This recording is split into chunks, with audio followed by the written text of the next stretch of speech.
அனைவருக்கும் வணக்கம். மத்திய அரசு ஊழியர்கள் மற்றும் ஓய்வூதியதாரர்களுக்கு ஒரு முக்கியமான செய்தி. அதாவது 8வது ஊதிய குழுவின் பிரகாரம் லெவல் 1 மற்றும் லெவல் 2 ஊழியர்கள் மகிழ்ச்சி அளிக்கும் விதமாக அதிரடியான ஊதிய உயர்வு, அதற்கான கணக்கீடு விவரங்களை முழுமையாக இந்த வீடியோவில் பார்க்க போகிறோம். ஸோ ஸ்கிப் பண்ணாமல் கடைசி வரைக்கும் பாருங்கள். நம்ம சேனலை சப்ஸ்கிரைப் பண்ணாதவங்க பண்ணி வச்சுங்க. நம்ம சேனலில் சென்ட்ரல் மற்றும் ஸ்டேட் கவர்மெண்ட் சம்பந்தமான ஆல் அப்டேட்ஸ் போட்டுருவோம். அது மட்டும் இல்லாமல் பென்ஷன் சம்மந்தப்பட்ட முக்கியமான அப்டேட்டும் இருக்கும். ஸோ மறக்காமல் சப்ஸ்கிரைப் பண்ணிருங்க. வாங்க வீடியோக்குள்ள போகலாம். ஃபர்ஸ்ட் ஆஃப் ஆல் பார்த்தீங்கன்னா 8வது ஊதிய குழுவின் அமலாக்கத்திற்காக மத்திய அரசு ஊழியர்களும் ஓய்வூதியதாரர்களும் ஆவலோடு காத்துட்டு இருக்காங்க. ஸோ இதற்கான ஒப்புதல் இந்த ஆண்டு ஜனவரி மாதம் அளிக்கப்பட்டது. ஸோ 7வது ஊதிய குழுவின் பரிந்துரைகள் டிசம்பர் 2025 நிறைவடையும். ஸோ ஜனவரி 2026 முதல் 8வது ஊதிய குழு அமலுக்கு வர வேண்டும். ஸோ 8வது ஊதிய குழுவிற்காகவும் அதன் பிறகு கிடைக்கப் போகும் ஊதிய உயர்வுக்காகவும் மத்திய அரசு ஊழியர்கள் ஆவலோடு காத்துட்டு இருக்காங்க. எனினும் இன்னும் இதற்கான பணிகள் மிகவும் மந்தமான நிலையிலேயே நடைபெற்று வருகின்றன. ஆகையால் 8வது ஊதிய குழுவின் அமலாக்கத்தில் தாமதம் ஏற்படலாம் என கருதப்படுகின்றது. இன்னும் ஆணையமே அமைக்கப்படவில்லை. ஸோ அது அமைக்கப்பட்டு குழு தனது பரிந்துரைகளை சமர்ப்பித்து அதற்கு அரசாங்கம் ஒப்புதல் அளிக்க குறைந்தது 1 முதல் 1.5 ஆண்டுகள் வரைக்கும் ஆகலாம் அப்படின்னு சொல்லியிருக்காங்க. எனினும் 8வது ஊதிய குழு எப்போது அமலுக்கு வந்தாலும் அதன் நன்மைகள் பார்த்தீங்கன்னா ஜனவரி 2026 முதல் கணக்கில் கொள்ளப்படும்.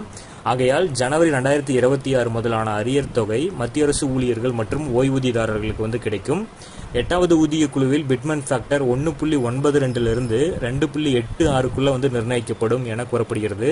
ஸோ இதன் அடிப்படையில் லெவல் 1 மற்றும் லெவல் 2 ஊழியர்களுக்கு சாத்தியமான ஊதிய உயர்வு எவ்வளவு இருக்கும் அப்படிங்கிறது தான் இந்த வீடியோவில் பார்க்க போகிறோம். ஸோ நிலை 1க்கு பார்த்தீங்கன்னா 18,000 ரூபாய் வாங்கக்கூடிய ஒரு மத்திய அரசு ஊழியருக்கு பிட்மன் ஃபேக்டர் வச்சு நம்ம பார்க்கலாம். அவருக்கு 1.92 இருந்துச்சுன்னா 34,560 ரூபாயும், 2.08 இருந்துச்சுன்னா 37,440 ரூபாயும், 2.28 பிட்மன் ஃபேக்டராக இருந்தால் 41,040 ரூபாயும், இதுவே 2.57 பிட்மன் ஃபேக்டராக இருந்துச்சுன்னா 46,260 ரூபாயும், 2.86 அதிகபட்சமாக பிட்மன் ஃபேக்டர் இருந்துச்சுன்னா அவருக்கு 51,480 ரூபாயும் கிடைக்கும். இது லெவல் 1 ஊழியருக்கு.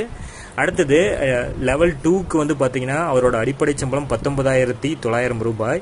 இந்த பிட்மன் ஃபேக்டரை வச்சு நம்ம பார்க்கும்போது 1.92 பிட்மன் ஃபேக்டராக இருந்துச்சுன்னா அவருக்கு 38,208 ரூபாயும், 2.08 பிட்மன் ஃபேக்டராக இருந்துச்சுன்னா 41,392 ரூபாயும், 2.28 பிட்மன் ஃபேக்டராக இருந்துச்சுன்னா 45,372 ரூபாயும், 2.57 பிட்மன் ஃபேக்டராக இருந்துச்சுன்னா 51,143 ரூபாயும், கடைசியாக உயர்ந்தது பார்த்தீங்கன்னா 2.86 பிட்மன் ஃபேக்டராக இருந்துச்சுன்னா அவருக்கு 56,914 ரூபாய் வரைக்கும் கிடைக்கும்.